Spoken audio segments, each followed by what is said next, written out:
For the past 2 weeks, I've been in India with my university on a course. But just a day before my flight, something I ate must have been questionable because I found myself dealing with the notorious delhibelly, or in other words, a bad case of diarrhea. As someone who likes to plan ahead, I had the foresight to book aisle seats for all my flights, knowing that I would likely need to visit the bathroom frequently. The real test of my preparedness came during a 4-hour connecting flight. As I walked down the narrow airplane aisle, ready to settle into my seat, I noticed an older woman occupying the spot that was rightfully mine. Confused, I pointed to the number above, indicating that she was in the wrong seat. Yet, instead of moving to her assigned middle seat, she stood up and gestured for me to take it. At that moment, I considered explaining my colonic calamity to her, but I opted to let my actions do the talking. As soon as the seatbelt sign turned off after takeoff, I wasted no time heading towards the lavatory to relieve myself. Unfortunately, the older woman had dozed off by this point, so I had to gently wake her up and ask her to move, which she did, albeit grumpily. It felt like only 20 minutes had passed when I felt the all-too-familiar urge to go again. It seemed my bowels had conspired against me, as I found myself making repeated trips to the bathroom. 4 more episodes of Nature's Call passed, and we were still a good 1.5 hours away from landing. The older woman's patience was clearly wearing thin, and her irritation was palpable. I couldn't help but feel a mix of guilt and amusement as I saw her growing annoyance. Finally, after my 5th and final bathroom visit, the woman, at the height of her exasperation, offered to switch seats with me. It was the perfect ending to this peculiar series of events. And to my delight, I didn't need to get up again until we landed, much to the older woman's relief. This story takes place about 5 years ago, and I haven't been to the specific Home Depot mentioned in a long time. To respect privacy, I'll use different names for the people involved. Back in high school, I worked at our local Home Depot as a head cashier. My role was to oversee the registers and ensure everything ran smoothly. I held this position for a good while, around 1 to 2 years, and I generally enjoyed it. Customers were friendly, and my co-workers, who were mainly craftsmen and gardeners, had fascinating stories to share. Before we continue, let me explain something important.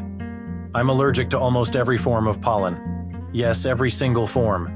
Despite taking allergy medication, if I'm exposed to flowers for more than 30 minutes, I usually start breaking out in hives and feeling nauseous.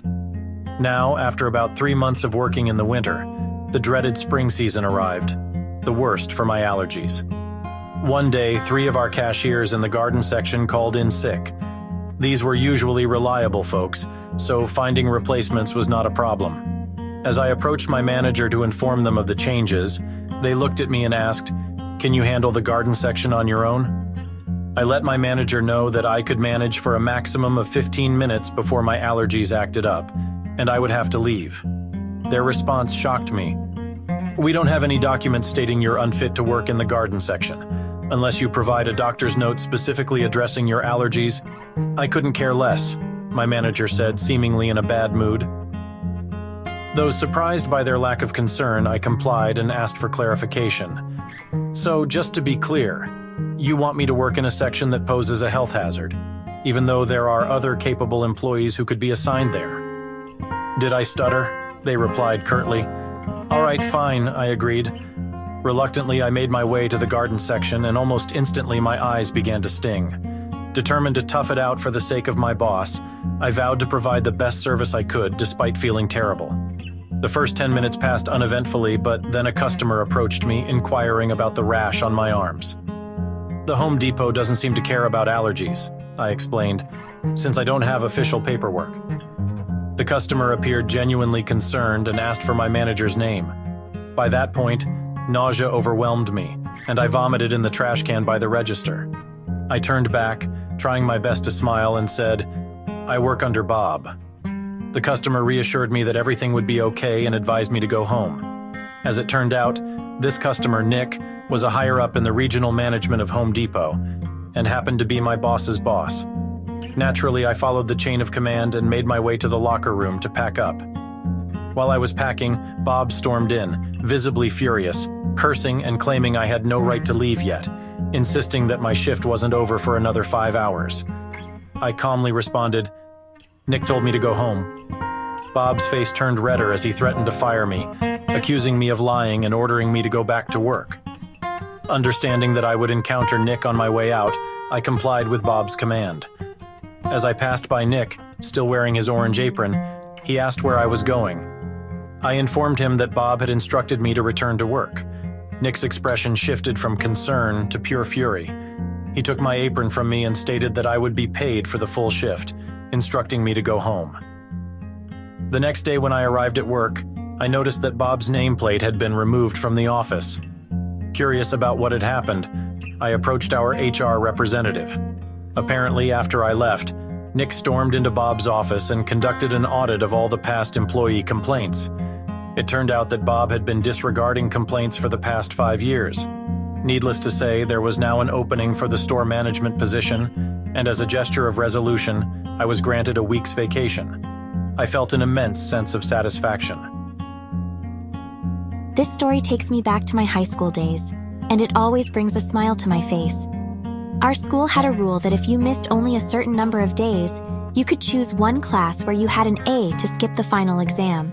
It was a pretty straightforward and awesome policy that we all appreciated. In one particular year, there was a student in 8th grade who had been diagnosed with cancer. He had a tough year, constantly dealing with sickness, undergoing treatments, going to the hospital, and even rushing to the bathroom to throw up. Despite all these challenges, he managed to finish the year with an A in his Spanish class, which was his only high school level class. According to the policy, he should have been able to skip the final exam for that class. Yet the administration was not willing to make an exception for him due to his high number of missed school days. Even though he and his parents pleaded with them to consider the circumstances, the administration refused to budge.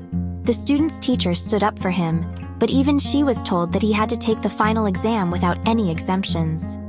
It seemed there would be no leniency despite the situation. Then, something remarkable happened. The teacher decided to take matters into her own hands. On the day of the final exam, she surprised her class by instructing them to take out a piece of paper and number it from 1 to 3, leaving space between each number. She proceeded to ask 3 simple questions like, "What is your name?